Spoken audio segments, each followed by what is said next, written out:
Ninguém é liberto quando volta ao passado, mas sim quando volta à origem.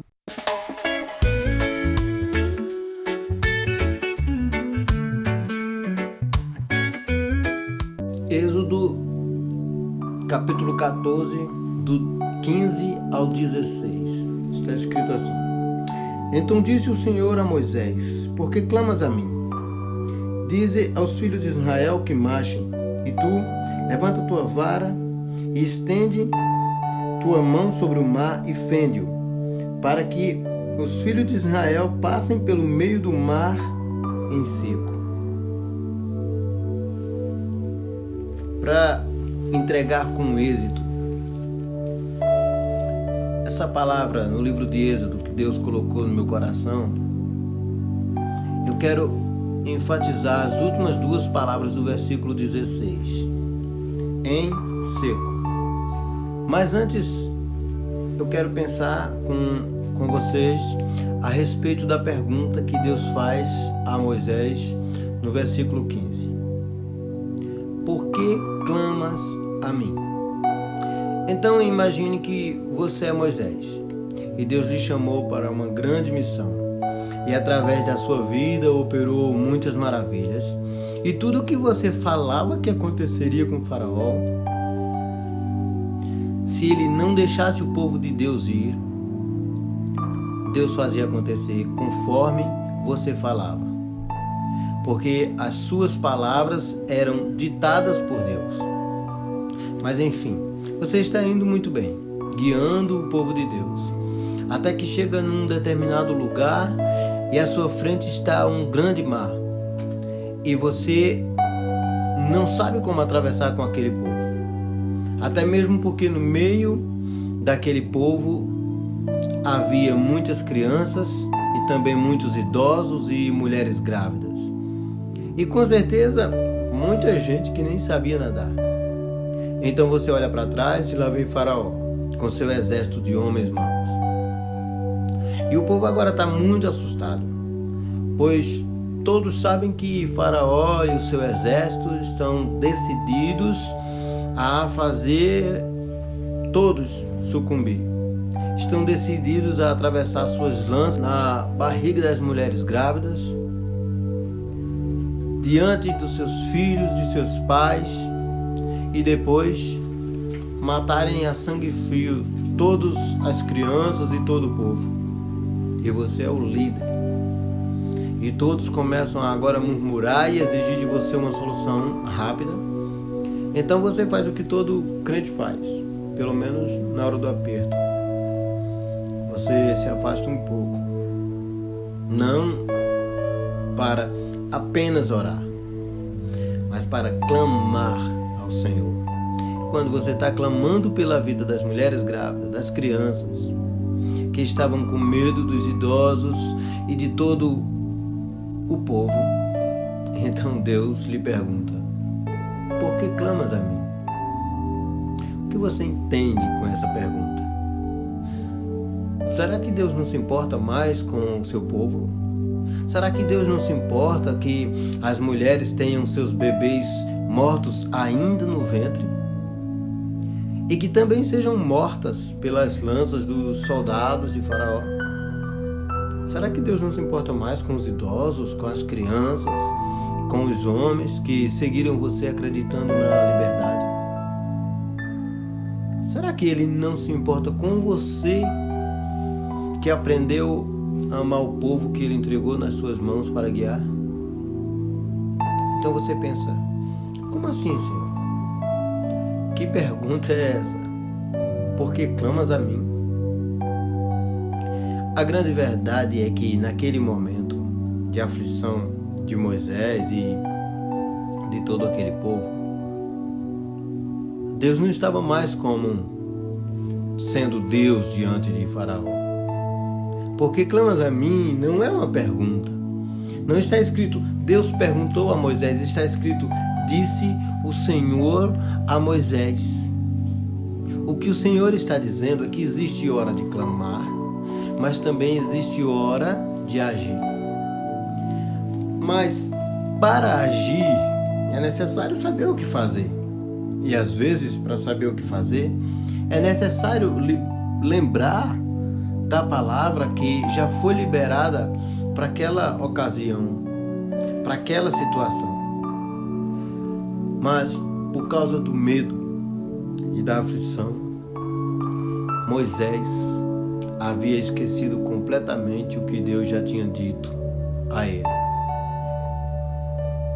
No versículo 1 do capítulo 7, o Senhor disse a Moisés: eis que eu te pus por Deus sobre Faraó. Se você fosse Deus e quisesse atravessar um grande mar, a quem você perguntaria o que fazer? Certamente você andaria por cima das águas, ou simplesmente estenderia suas mãos e abriria o mar. Essa é uma palavra sobre domínio que foi dada para Moisés. Ou seja, não ore para Deus fazer o que você tem que fazer. Pensa comigo. Ela ora para que o marido vá com ela para a igreja. Ela jejuma para que o marido vá com ela para a igreja. Ela sobe um monte para que o marido vá com ela para a igreja. Ela faz voto com Deus, barganha com Deus para que o marido vá com ela para a igreja. Mas por que ele iria? Se ela vai há tanto tempo para a igreja, mas ainda fala da mesma forma que falava quando não ia. Por que o marido iria com ela para a igreja? Se ela vai há tanto tempo para a igreja e ainda usa as mesmas roupas promíscuas que usava quando não ia. Ainda trata o marido da mesma forma e com o mesmo desprezo e desonra que tratava quando não ia. Não honra o marido na fala, não honra o marido nas vestes, não honra o marido no dia a dia e acha que Deus vai honrar esse sacrifíciozinho de alguém que vai à igreja. Mas também tem alguns homens que oram para que Deus tire o feminismo do coração de suas mulheres, enquanto eles mesmos continuam sendo machistas. Eles oram para que Deus transforme sua esposa, mas ele mesmo não é transparente, não aceita ser transformado. Não ora com ela, não estuda a Bíblia com ela, quer que ela seja limpa, santa, mas não a lava pela palavra como manda as Escrituras. Porque Deus vai tirar o espírito de Jezabel da mulher cujo marido vai continuar sendo um Acabe. E na igreja? Na igreja há liderados orando para que Deus mude o coração de seus líderes. E líderes orando para que Deus mude o coração de seus liderados. É sempre um querendo mudar o outro e ninguém se esforça para que haja mudança em si mesmo. Um insatisfeito com o outro. E Deus, será que está satisfeito com todos? Por quê? Porque existe hora de clamar, mas também existe hora de agir.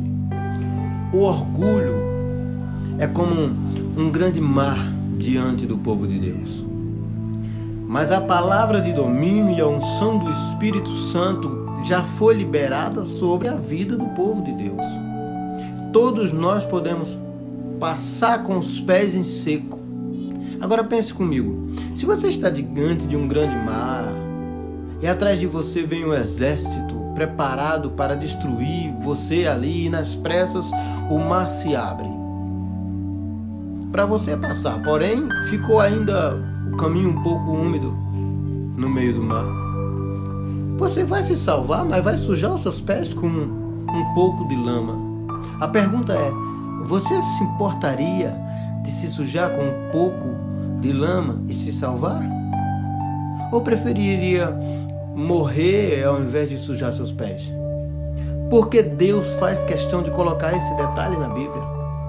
Que importância tem seus pés secos ou molhados, limpos ou sujos de lama? Não basta passar para o outro lado?